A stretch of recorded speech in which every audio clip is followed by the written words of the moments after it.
Hello student, स्वागत है आपका लर्न केमिस्ट्री में और मैं हूं आपकी एजुकेटर डॉक्टर अनुपम सिंह। हम कर रहे हैं quick revision of organic reactions. उसी सीरीज में हमारा नेक्स्ट टॉपिक है कार्बोक्सिलिक एसिड। तो पहले हम इसका जनरल फॉर्मूला देखते हैं। जनरल फॉर्मूला आपको पता है, इसका होता है RCOOH। हम पहले जनरल फॉर्मूला देखेंगे और उसमें प्रेजेंट बॉन्ड के बारे में देखेंगे। तो RCOOH में ये जो एक हाइड्रोजन होती है, क्योंकि आपको पता है जो कार्बोक्सिलिक एसिड है, एसिड क्यों है? क्योंकि प्रोटॉन दे देता है। तो इसका मतलब ये H आयन देने की टेंडेंसी रखता है। तो इसकी जो कुछ रिएक्शन होंगी वो मैंने A टाइप कर दिया, मतलब कैटेगराइज कर दिया रिएक्शन को, वो H आयन के निकलने से होंगी। दूसरी रिएक्शन कौन सी होगी हमारी, कि जो RCOOH होता है ना, ये OH आयन भी दे देता है। तो यहां से भी बॉन्ड ब्रेक हो सकता है। वो डिपेंड करता है कि कौन सा रिएजेंट अटैक करने आता है। तो दूसरे टाइप की जो हमारी रिएक्शन होंगी वो B कैटेगरी में हमने रखी है। ऐसा कुछ फिक्स नहीं है कि इनको A कहते हैं, इनको B कहते हैं, वो आपकी चॉइस। आप XYZ कह लो, आप इसको ABCD कह लो, इट्स योर चॉइस। वो तो हमने कैटेगराइज इसलिए किया है जिससे कि रिएक्शन ना हमें आसानी से याद हो जाए और ज्यादा लंबे टाइम तक याद रहे। नेक्स्ट हमारी जो रिएक्शन है वो इस पूरे COOH ग्रुप की वजह से भी होंगी, क्योंकि carboxylic group is a functional group. तो फंक्शनल ग्रुप की वजह से भी तो केमिकल प्रॉपर्टीज होती हैं, तो इसकी वजह से कुछ रिएक्शन होंगी। उसको मैंने अभी C कैटेगरी में डिवाइड कर, मतलब नाम रख दिया, उसका C कैटेगरी कर दिया। और जो ये एल्काइल ग्रुप जुड़ा हुआ है, इसकी वजह से भी कुछ रिएक्शन शो करता है ये कार्बोक्सिलिक एसिड, कार्बोक्सिलिक ग्रुप। तो देखते हैं अब इसके रिएक्शन। तो पहले लिया हमने सोडियम मेटल।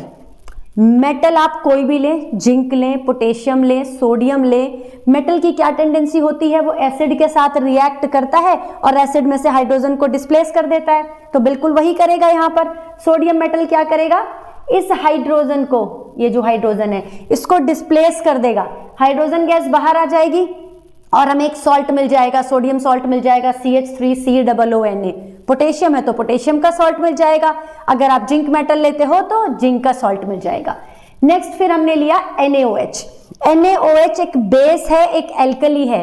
तो जब बेस के साथ हम रिएक्शन कराते हैं किसी एसिड की, तो वहां पर भी क्या होता है, एसिड बेस रिएक्ट करते हैं और सॉल्ट बनाते हैं और वाटर निकलता है। तो देखते हैं यहाँ पे क्या होता है।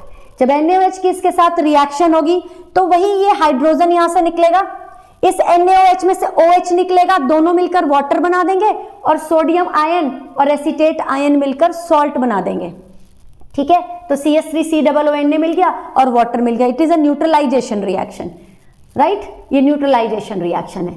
नेक्स्ट हमने लिया सोडियम बाइकार्बोनेट। ये सोडियम का बाइकार्बोनेट है। सोडियम एक स्ट्रॉन्ग मेटल है और उसका जो बाइकार्बोनेट होता है वो बेसिक होता है नेचर में। तो बेसिक होने की वजह से यहां पर भी वही एसिड बेस रिएक्शन होगी। एसिड बेस रिएक्शन होगी, सॉल्ट बनेगा, लेकिन यहां पर CO2 और निकलेगा। CO2 क्यों निकलेगा? जो ये बाइकार्बोनेट है, जब आप इसको हीट करते हो तो ये टूट जाता है, CO2 बाहर निकल जाती है, CO2 निकलेगी और वाटर मिलेगा। राइट बेटा? तो ये रिएक्शन भी हाइड्रोजन वाली, मतलब जो हाइड्रोजन का जो क्लीवेज है, जो O और H के बीच का जो क्लीवेज हुआ है ना, ये बॉन्ड टूटा है, उसकी वजह से हो रही है। नेक्स्ट रिएक्शन हम देखते हैं अमोनिया के साथ। अमोनिया के साथ जब हम रिएक्शन करते हैं तो अमोनिया पहले तो इस हाइड्रोजन के साथ जुड़ जाएगा और एक क्या करेगा, टेम्पररी सा कंपाउंड बना देगा जिसे हम कहेंगे अमोनियम एसीटेट। अब जो ये अमोनियम एसीटेट होता है ये बहुत स्टेबल नहीं होता है। जब आप इसको हीट करते हो तो आपको मिल जाता है एसीटामाइड। ये बेटा एसीटामाइड मिल जाता है और वाटर बाहर निकल जाता है। एसीटामाइड मिल जाएगा और वाटर बाहर निकल जाएगा। तो फाइनली ये यहां पर भी क्या हुआ, ये वाली हाइड्रोजन ही वीक है और इस हाइड्रोजन की वजह से ये रिएक्शन हुई। अब नेक्स्ट रिएक्शन देखते हैं अल्कोहल के साथ। जब कोई एसिड अल्कोहल के साथ रिएक्शन कर रहा है, क्लास 10 से पढ़ते हुए आ रहे हो, एसिड अल्कोहल के साथ रिएक्शन करेगा ऑर्गेनिक एसिड। ठीक है, ऑर्गेनिक एसिड अल्कोहल के साथ रिएक्शन करेगा तो क्या करेगा, एस्टर का फॉर्मेशन करेगा, स्वीट स्मेलिंग कंपाउंड बनाएगा और इसको हम एस्टरिफिकेशन कहते हैं। हो जाएगा यहाँ पर एस्टरिफिकेशन। लेकिन ध्यान रखेंगे, एस्टरिफिकेशन की रिएक्शन में एसिड अपना OH पार्ट देता है, OH ग्रुप को बाहर निकलता है, OH आयन को बाहर निकालता है, और अल्कोहल अपने H आयन को बाहर निकालता है। दोनों मिलकर वाटर बना देते हैं और बचा हुआ कंपाउंड बना देता है एसीटेट। बचे हुए आयन मिलकर बना देते हैं एसीटेट। एसीटेट कौन सा acetate? Sorry ethyl acetate, this is ethyl, ethyl alcohol के साथ करा रहे हैं, जिस अल्कोहल के साथ कराएंगे उसी का एसीटेट बन जाएगा अगर आपने एसिटिक एसिड लिया है तो इथाइल एसीटेट बन जाएगा यहाँ पे। और जो इथाइल एसीटेट है वो क्या है, एस्टर है, it is an ester, sweet smelling compound, और वाटर बाहर निकल गया। इस रिएक्शन को हम क्या कहते हैं, एस्टर का फॉर्मेशन हो रहा है, एस्ट्रिफिकेशन कहते हैं। अच्छा बेटा यहाँ पे एक चीज और बता दूं कि ये जो मैंने कार्बोक्सिलिक एसिड लिया है, फॉर एग्जांपल मैंने यहाँ पर ले लिया एसिटिक एसिड, है ना, जिसका IUPAC नेम क्या है, इथेनोइक एसिड, 2 कार्बन है ना, इथेनोइक एसिड। आप फॉर्मिक एसिड भी ले सकते हो, आप प्रोपियोनोइक एसिड भी ले सकते हो, मैंने यहाँ पर एसिटिक एसिड लिया है, तो रिएक्शन उसी हिसाब से चेंज हो जाएगी।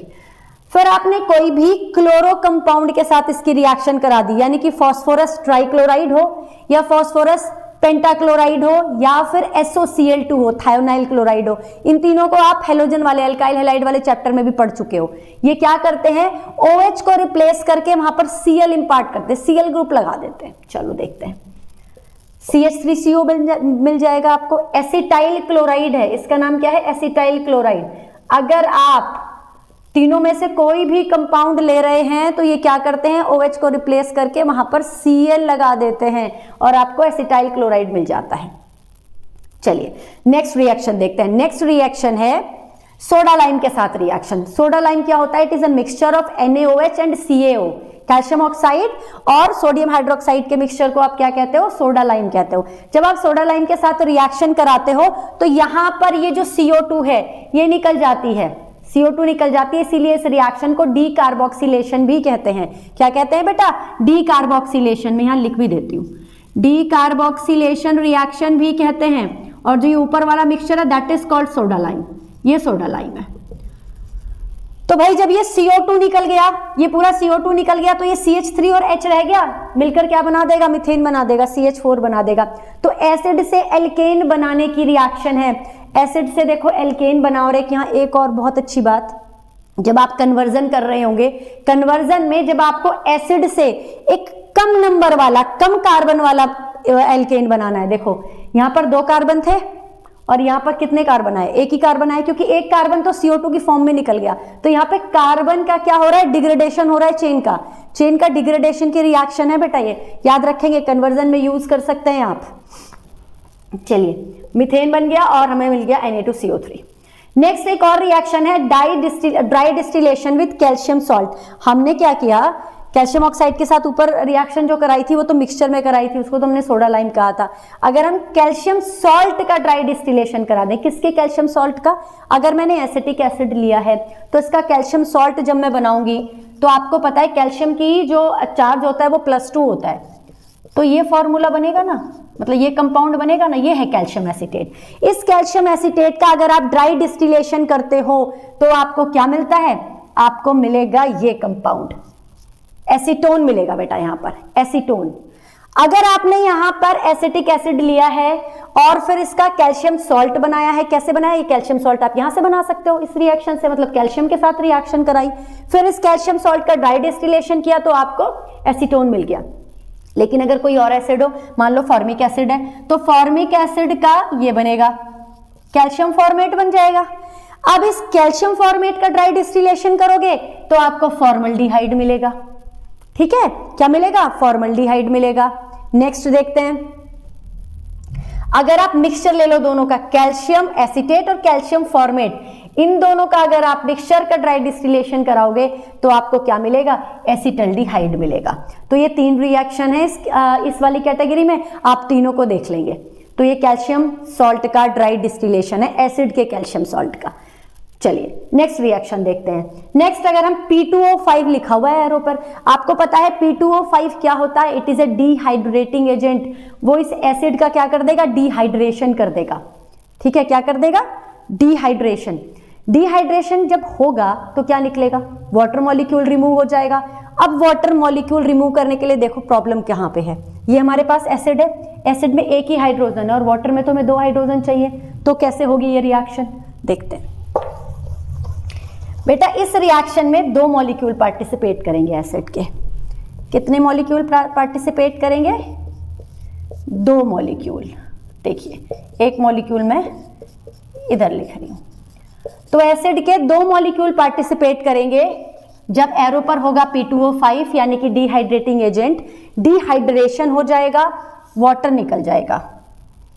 इसको ऐसे लिख देते हैं, H को इधर, O को इधर, वाटर निकल जाएगा। ठीक है, जब इसमें से आपने वाटर निकाल दिया, यहां लिख देती हूं -H2O, बचे हुए को आप जोड़ दो। देखो इस ऑक्सीजन का एक बॉन्ड फ्री है, इस कार्बन का एक बॉन्ड फ्री है, ये दोनों अटैच हो जाएंगे, CH3COO, ये ऑक्सीजन, COO CH3। ये मैंने एक ऊपर बनाया एक नीचे बनाया, कुछ फर्क नहीं पड़ता, आप दोनों एक ही डायरेक्शन में बना सकते हो, दोनों को ऊपर भी बना सकते हो, कोई फर्क नहीं पड़ता इस चीज से। ये बन जाएगा एनहाइड्राइड। एनहाइड्राइड का मतलब हाइड्राइड निकल गया, कौन निकल गया, वाटर निकल गया, ये एनहाइड्राइड बन गया। किसका एनहाइड्राइड बना, जिस एसिड को आपने लिया उसका एनहाइड्राइड बना, जिस एसिड में से वाटर निकला उसका एनहाइड्राइड बना, तो ये एसिटिक एसिड का एनहाइड्राइड बनाया हमने। अगर आप फॉर्मिक एसिड लेंगे तो वहां भी यही रिएक्शन होगी, फॉर्मिक एसिड में बेटा ये बन जाएगा, ये बन गया anhydride, anhydride of formic acid हो गया ये, राइट। तो डिहाइड्रेशन हो जाएगा किसका, एसिड का, in presence of dehydrating agent, और बन जाएगा एक एनहाइड्राइड। नेक्स्ट रिएजेंट है हमारा लिथियम एल्यूमिनियम हाइड्राइड।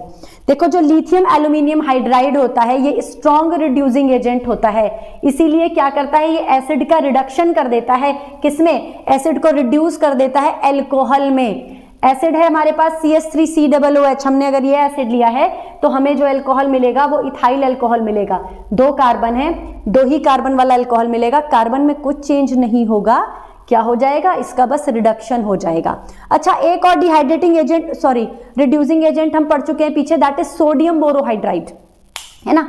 सोडियम जो बोरोहाइड्राइड है NaBH4, ये बेटा आप स्टार लगा लें कि ये एसिड पर काम नहीं करता, एसिड पर लिथियम एल्यूमिनियम हाइड्राइड ही रिड्यूसिंग एजेंट का काम करेगा, सोडियम बोरोहाइड्राइड काम नहीं करेगा।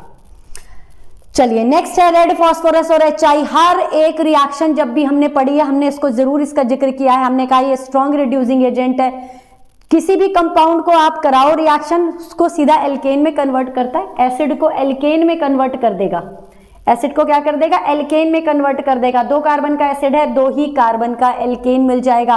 तो देखो आप एसिड से 2 तरीके से एल्केन ले सकते हो, एक आपने एल्केन लिया था यहाँ पे रेड फास्फोरस और HI से, और एक एल्केन लिया था आपने जब डीकार्बोक्सिलेशन कराई थी सोडा लाइम के साथ, वहां भी एल्केन का फॉर्मेशन हो रहा था, लेकिन दोनों में डिफरेंस है। जब आपने डीकार्बोक्सिलेशन कराया तो कार्बन कम हुआ, 1 नंबर कम हो गया कार्बन, लेकिन जब आपने रेड फास्फोरस और HI से रिडक्शन कराया तो कार्बन नंबर सेम रहा। तो सेम नंबर ऑफ कार्बन वाला अगर आपको एल्केन चाहिए तो रेड फास्फोरस और HI से रिडक्शन करा दो एसिड का, और अगर आपको कार्बन कम करना है, 1 नंबर कम करना है कार्बन को, तो आप सोडा लाइम के साथ करा दो डीकार्बोक्सिलेशन।